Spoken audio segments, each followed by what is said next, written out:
Hello mga idol, dito naman po ako sa bukid. Dito po sa aming kaprasan.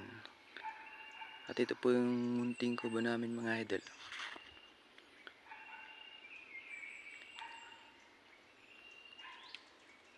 Dito po kami natutulog tuwing nagkukupras.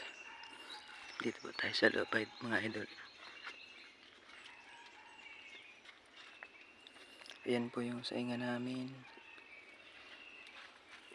At ito po yung kaldero namin na sobrang puti. Napakalinis. At saka yung kubo po namin mga idol, ayan, libre ilaw. Ayan ang liwanag. Ayan po.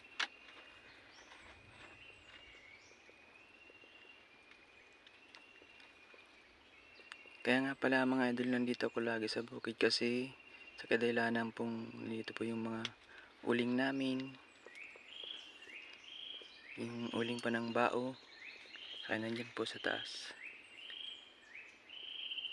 At saka yung mga nyug po namin. Ayan. Nyug na panggulay. At saka ito uling din po ito mga idol.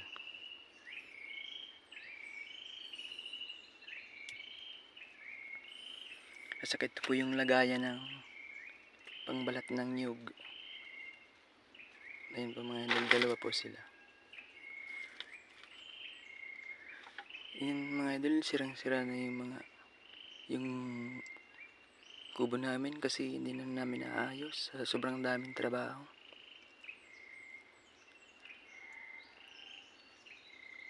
Pag galing po namin dito sa kupras, balik na naman po kami sa palayan.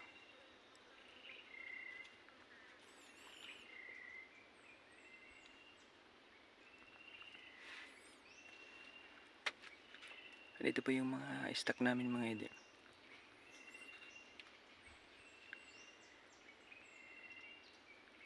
Pero hindi naman po ako mga idol lagi nandito.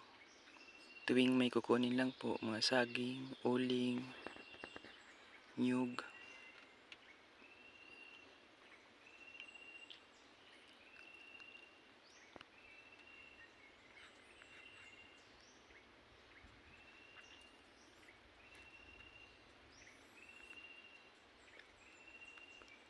Pinapakita ko nga pala sa inyo mga idol kung ano po yung buhay probinsya dito sa Bicol.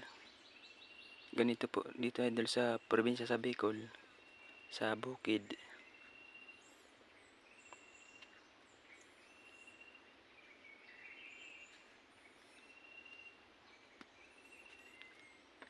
Ayan po, dito po kami natutulog.